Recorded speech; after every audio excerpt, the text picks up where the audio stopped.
Recentemente eu postei 2 vídeos aqui no canal desabafando como é que estava a minha atual situação aqui em Portugal. E a gente sabe que... A gente sabe não, a gente imagina, mas a gente não sabe o que é viver na pele essa questão da vida fora do Brasil. Eu observei nesses 2 vídeos que eu deixei de falar de uma coisa muito importante. Eu até falei, mas eu falei bem rapidinho. E foi pensando nisso que eu decidi conversar hoje com a Bárbara. Bárbara, eu acabei de perguntar para a Bárbara qual era a especialidade. Qual é a tua especialidade? Terapeuta integrativa. Terapeuta integrativa. E eu quero falar hoje sobre saúde mental, que é uma das coisas mais importantes, não só para a gente que mora fora do Brasil, está passando por esses processos, mas para qualquer pessoa que quer melhorar um pouco a sua qualidade de vida, porque hoje a gente vive num mundo de muita ansiedade, né? A gente está sempre ansioso, a gente está sempre agoniado, querendo mais e mais, e às vezes a gente não consegue aquilo que a gente se propôs a fazer. E muitas vezes a gente trabalhar a nossa saúde mental é de fundamental importância para ajudar a gente a entender certos processos e até nos limitar em algumas coisas, né, Bárbara? Então hoje Bárbara vai trazer algumas dicas muito bacanas aqui. Então fica até o final do vídeo. Se você ainda não se inscreveu no canal, vou te pedir para você se inscrever no canal agora, deixar seu like e se tiver qualquer dúvida, entre em contato com a Bárbara, eu vou deixar o link dela aqui na descrição do vídeo. Mas vamos bater esse papo, e se você também quiser deixar algum comentário aqui, se você está passando pelo mesmo processo, fique muito à vontade. Você trabalha com o que hoje, sua especialidade? Hoje eu trabalho com uma abordagem integrativa, ou seja, é uma abordagem que remete à saúde mental, emocional, espiritual, é um conjunto, e querendo ou não, traz o físico junto também. Então, é um conjunto de coisas para a gente entender o que impacta verdadeiramente ali na saúde do ser humano ali como um todo, né? Sim. E aí, qual seria a importância disso hoje, da gente entender essa dinâmica da nossa saúde mental, a gente estando fora do país? Porque assim, eu recentemente passei por uns processos bem difíceis na minha vida pessoal, e isso de uma certa forma me impactou e eu não busquei a ajuda que eu precisava. Então, diz pra gente assim, você que trabalha com isso, que faz muitos atendimentos diariamente, qual a importância disso para a pessoa que decide embarcar nessa de sair do Brasil e morar num lugar completamente diferente? Eu acho que a primeira coisa que a gente precisa pensar é que o externo ele não está desvinculado do interno. E as nossas dinâmicas internas, elas seguem ou até mesmo se adiantam às dinâmicas externas. Então, tudo que a gente faz de alguma forma na nossa vida é desencadeado talvez por uma inquietação interna, por uma necessidade de uma mudança, de um movimento. As nossas emoções e, consequentemente, os nossos pensamentos balizam muito daquilo que a gente faz. Só que a gente não dá voz a esses pensamentos e essas emoções como a gente deveria. E, às vezes, a gente acaba se atropelando nessas decisões, nessas ações, nessas questões que a gente quer mudar de alguma forma ali no nosso dia a dia e a gente acaba, como eu falei, se atropelando nessa resolução e passando por cima de coisas que são importantes para nós como seres humanos. Então, a nossa saúde mental, de alguma forma, e emocional, e enfim, física também, ela impacta muito na nossa perspectiva diante do mundo. Como que a gente enxerga o mundo, como que a gente enxerga a nossa realidade. Se a gente não tá com essa saúde bem alinhada, se a gente não tá com o nosso emocional e o nosso mental bem encaixados ali, a gente vai eventualmente acabar vendo a realidade pior do que ela realmente é. Porque o tempo inteiro a gente está projetando o nosso material interno do nosso inconsciente nessa realidade. É como se a gente tivesse um filtro. Imagina como se a gente tivesse um óculos através do qual a gente enxerga essa realidade. Esse óculos pode estar limpo, pode estar claro, você pode enxergar melhor essa realidade, ou ele pode estar turvo, embaçado, de forma que você enxerga essa realidade distorcida. Então, às vezes, se a gente não trabalha esse emocional e esse mental, a gente vai acabar lidando com essa realidade de uma forma muito mais pesada e às vezes amplificando problemas ou questões que são nossas, pessoais, colocando elas ali naquele contexto e eventualmente não é para tanto. Então, ter esse cuidado com a nossa saúde mental, emocional e física, como eu falei até, nos ajuda a ter uma maior integração com essa realidade e ter mais tranquilidade, mais paz. Isso que você falou em relação à tomada de decisões mais assertivas e a forma que a gente enxerga determinada situação, me faz pensar assim, muitas vezes, né, falando do assunto, né, de estar fora do Brasil, você vai ter que tomar decisões muito rápidas e decisões que vão afetar ali meses da sua vida. E em muitas situações, a forma que você vai estar enxergando para poder tomar aquela decisão, se ela for uma forma errada, ela vai te gerar um problema gigantesco, né? Então, isso já aconteceu comigo algumas vezes. Eu já precisei tomar decisões muito rápidas em algumas situações e a decisão que você escolher, se você não acreditar nela ou se você estiver vendo ela da forma errada, vai acabar te prejudicando a ter o resultado que você queria, né? Exatamente. E tem uma coisa que as pessoas, elas talvez não saibam, ou às vezes até sabem, mas elas não... Eu percebo assim que elas não têm uma noção real da dimensão, da importância disso na qualidade de vida delas. Que é isso que eu te falei da qualidade de saúde, até mesmo física. Muitas das pessoas que eu já atendi, que eu atendo hoje, e que são imigrantes também, de alguma forma, acabam pecando ali nos cuidados com a saúde, principalmente nessa mudança de ambiente, nessa reambientação ali de vida, de hábitos e de tudo, acabam deixando de lado a alimentação, o sono, a qualidade do sono, exercício físico, hidratação, acabam entrando nesse looping, nesse espiral, principalmente nós brasileiros aqui em Portugal ou em outros países, que tem muito esse senso de, poxa, eu preciso ter uma vida melhor do que o que eu tinha lá, então eu vou fazer de tudo para ter esse crescimento. Por um tempo, não importa o que eu faça ali, eu preciso ter esse crescimento. Então, acaba deixando de lado esses outros pontos e a gente acha que isso é luxo. Se dá o luxo de parar, de ir na academia, de cuidar mais da alimentação e tudo mais. Estou fazendo ali o básico, que é me alimentar o mínimo, dormir o tanto que eu tenho que dormir ali, ok? Mas a gente não acaba deixando de lado essas melhorias que a gente pode fazer e a grande questão é que a qualidade da nossa saúde física, ela impacta demais no mental e no emocional. Então, se a gente não cuida desses fatores, desses pontos, a gente entra no que a gente chama de modo de sobrevivência, o nosso cérebro ele entra nesse modo de sobrevivência e nesse modo de sobrevivência cada vez mais ativado, as decisões que a gente tem para tomar ali vão ser completamente enviesadas para os nossos medos, para os nossos receios, para basicamente, digamos assim, um viés de escassez. Sim, então a gente vai literalmente estar sobrevivendo e nessa sobrevivência a gente vai estar dando cada vez mais voz ao medo da falta, ao medo de dar errado, ao medo de, enfim, não acontecer da forma que eu gostaria. Muitas situações de ter que voltar para casa. Exatamente, exatamente. Esse medo do retorno. Então, a gente acaba alimentando essas decisões a partir desse lugar de medo. E qual que é o problema disso? Nesse lugar de medo, biologicamente falando, o ser humano não cresce. Ele não expande, ele não evolui.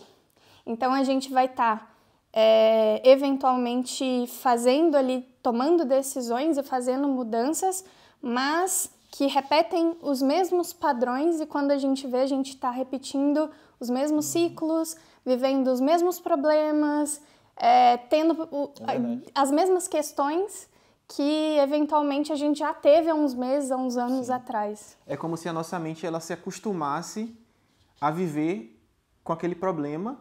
E quando a gente está um pouquinho melhor, a gente quer voltar a viver aquele problema de novo, porque esse sentimento ele é muito mais forte do que os outros sentimentos. O sentimento do medo, por exemplo, que você falou, né? E muita gente toma a decisão de sair de casa, já é uma decisão muito difícil. Só que quando ela chega aqui, também tomar uma decisão vai ser ainda muito mais difícil. Em algumas situações eu achava que seria mais fácil, eu achava que para tudo eu ia chutar o balde. Eu falava, não, eu vou fazer isso e vai dar certo. Só que hoje eu penso, sei lá, 10 vezes antes de fazer uma coisa. Eu acho que eu penso, né? E em muitas situações eu acabo deixando o medo reprimir. E como a gente estava conversando aqui antes, eu tenho muitos projetos e ideias que às vezes eu não consigo colocar em prática, porque são demais também, e alguns também por conta dessa questão do medo. Uma coisa que acontece, que eu observo que é padrão das pessoas que chegam aqui, né, não só aqui, mas em outros países, é que a gente também precisa trabalhar com coisas que não são da nossa área. Então, por exemplo, eu me formei em jornalismo.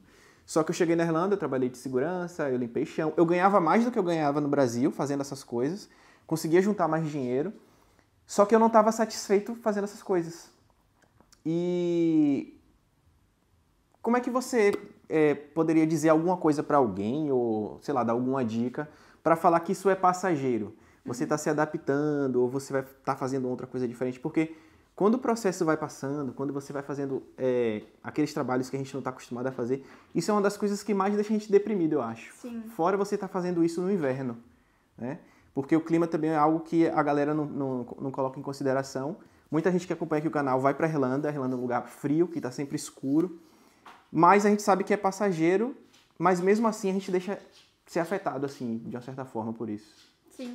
E isso é muito interessante a gente entrar nesse assunto, porque muitas das vezes também a gente acaba ficando nesse lugar de, poxa, tipo, tá pesado, tá difícil, porque é como se a gente não visse a luz no fim do túnel. Uhum. Então, o nosso cérebro ou o nosso sistema entende como se a gente fosse fazer aquilo pro restante da nossa vida. A gente não entende que aquilo ali é passageiro, emocionalmente falando, né? Racionalmente, às vezes, a gente até sabe, mas se a gente não tem planos definidos, se a gente não tem uma data limite, se a gente não vai aos pouquinhos, nem que seja, sei lá, meia hora por dia, dentro da sua possibilidade, do tempo que você tem livre, né? Fora o trabalho, alimentar um sonho, um projeto, alguma coisa que você queira lá na frente e sentir que você está fazendo ali de pouquinho em pouquinho, cada dia, aquilo ali acontecer, é muito importante para tirar a gente desse lugar de, poxa, eu tô me sentindo extremamente preso, extremamente limitado, isso daqui nunca vai acabar, e é isso.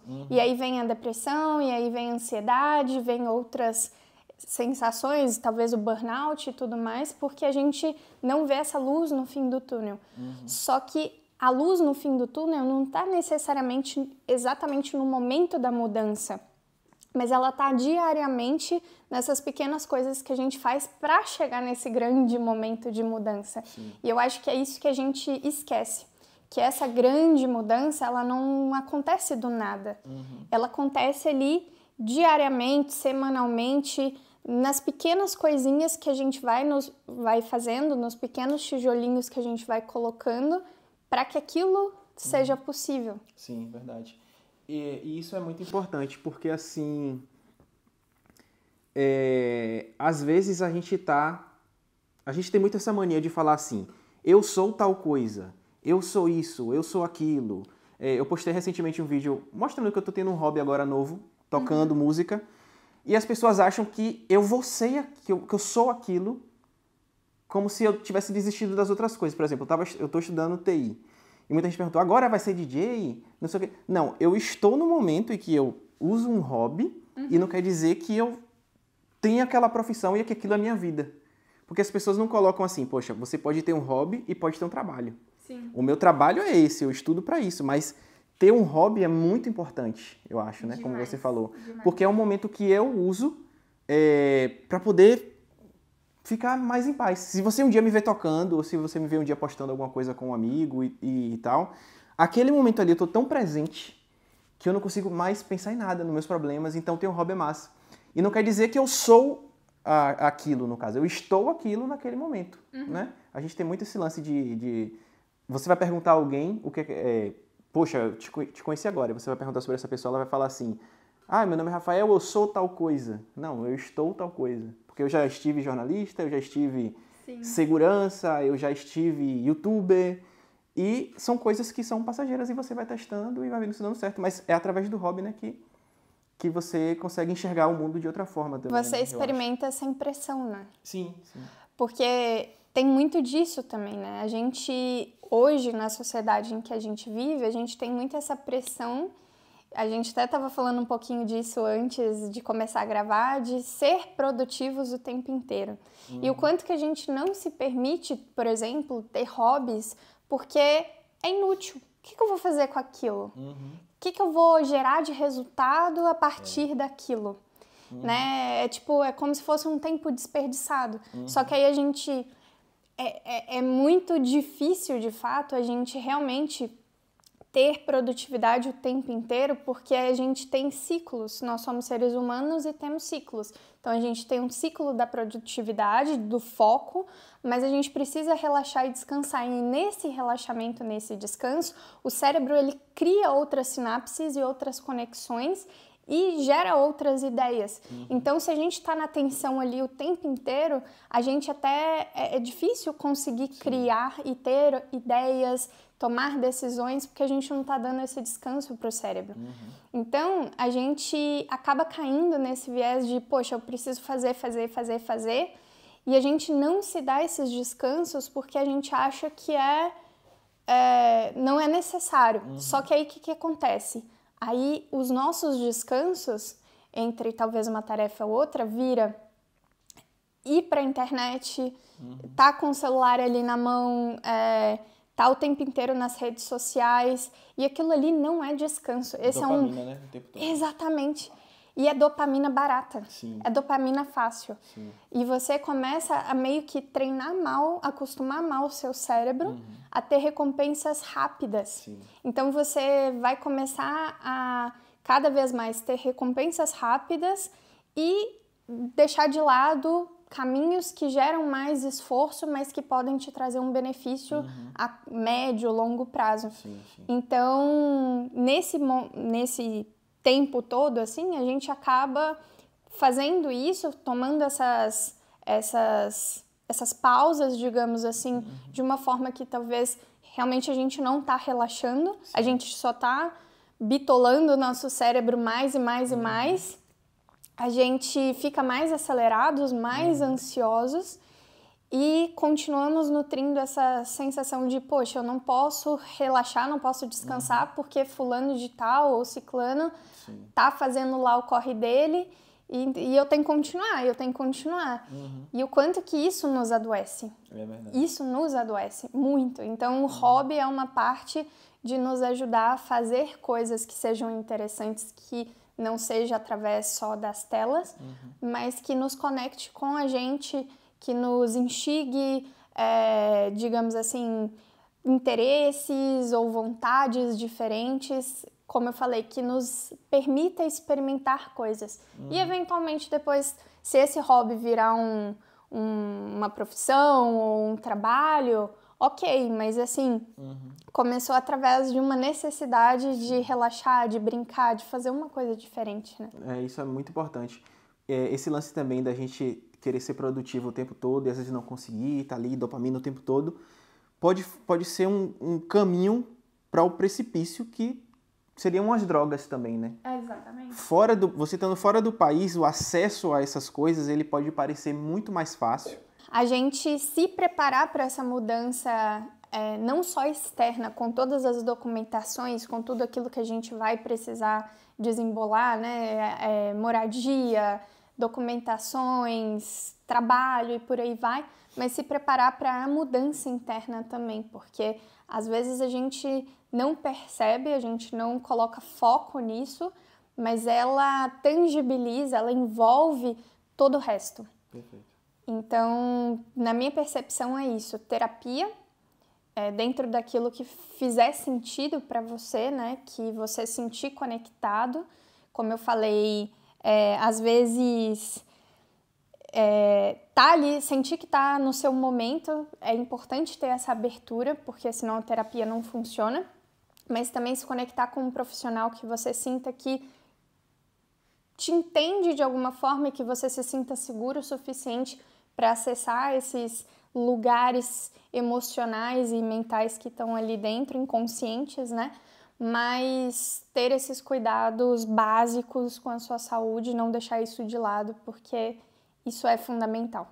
Perfeito. Olha, se você foi impactado por essas palavras, coloca aqui nos comentários se você quiser compartilhar alguma coisa com a gente ou se você quiser entrar em contato diretamente com Bárbara. Eu vou deixar o Instagram dela aqui na descrição, esse que está aparecendo aqui na tela. Muito importante que você que está se planejando para vir para cá, ou se você já está aqui, né? Ou está em outro local que você decidiu escolher para morar, você cuidar da sua saúde mental, gente. Eu só vim dar importância para isso agora. Se eu tivesse dado importância antes, eu acho que eu seria uma pessoa hoje muito mais produtiva e feliz, né? Porque eu também viso esse lance da produtividade, é uma pira gigantesca assim para mim. Não se esquece de se inscrever no canal se chegou até aqui. Eu vou trazer Bárbara em outros vídeos também, então se você quiser deixar perguntas aí, Bárbara vai voltar aqui pra gente poder bater esse papo. Vou deixar 2 vídeos muito importantes linkados para você assistir, né? Semelhantes a esse assunto, são esses 2 que estão aparecendo aqui. E muito obrigado, Bárbara. Gratidão demais. A gente volta a se encontrar na próxima e até lá. Tchau, tchau. Tchauzinho.